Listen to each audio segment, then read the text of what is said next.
नमस्कार। हमारे धार्मिक चैनल सनातन शांति वाणी में आप सभी का स्वागत है। आज मैं आपको सुनाने जा रही हूँ रामायण की एक ऐसी भक्ति की कथा जो हमें सिखाती है कि ईश्वर के लिए सबसे बड़ा महत्व धन, वैभव या भव्य अर्पण का नहीं, बल्कि सच्चे प्रेम और निष्कपट भाव का होता है। यह कथा है माता सबरी और उनके झूठे बैर की। रामायण का यह प्रसंग हमें बताता है कि भक्ति में जाति पाति, बड़ा छोटा, अमीर गरीब कोई मायने नहीं रखता। तो आइए शुरू करते हैं सबरी की अनोखी भक्ति की यात्रा। सबरी एक भीलनी कन्या थी। समाज में उनकी जाति बहुत निम्न मानी जाती थी। विवाह की रात उन्हें पता चला कि उनके परिवार वाले बकरियों और भेड़ों की बलि देंगे। उनका हृदय करुणा से भर गया। वे भाग गई और सन्यासियों की शरण में पहुंची। सबरी ने महान संत मतंग ऋषि की शरण ली। आश्रम में वे संतों की सेवा करती। पानी भरना, चूल्हा जलाना, कुटिया साफ करना। बाकी ऋषि मुनि उन्हें उनकी जाति के कारण तुच्छ समझते थे, लेकिन मतंग ऋषि ने कहा, सबरी, तुम्हारी भक्ति सच्ची है। भगवान राम अवश्य तुम्हें दर्शन देंगे। मतंग ऋषि के वचन सुनकर सबरी रोज भगवान राम की प्रतीक्षा करने लगी। वे रोज झाड़ू लगाती, फूल सजाती, बैर चुनकर रखती।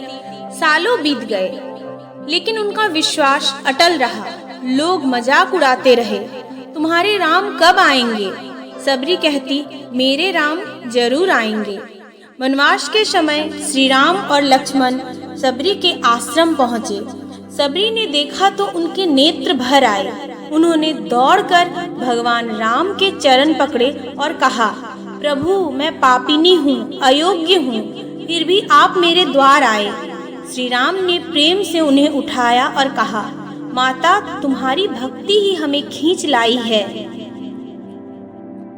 सबरी ने बेर का टोकरा लाकर राम को भेंट किया, लेकिन सबरी हर बेर को पहले खुद चखती कि कहीं बेर कच्चा या कड़वा ना हो।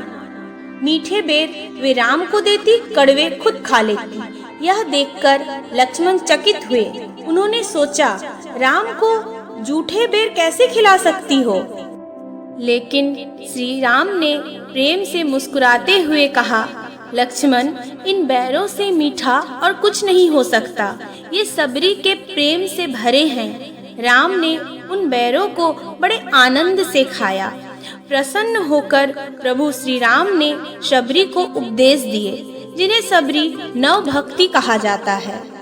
श्री राम के अनुसार भक्ति के 9 रूप: सत्संग करना, भगवान की कथा सुनना, गुरु की सेवा करना, कीर्तन और भजन गाना, नाम जपना, नियम और संयम रखना, संतोष और सरलता, हर जगह ईश्वर को देखना और पूर्ण संपूर्ण। सबरी के जूठे बेर की कथा हमें यह सिखाती है कि भगवान को सोना, चांदी या महल, बड़े बड़े भोग की आवश्यकता नहीं होती है। केवल सच्चे प्रेम, भक्ति और निष्कपट भाव को स्वीकार करते हैं भगवान।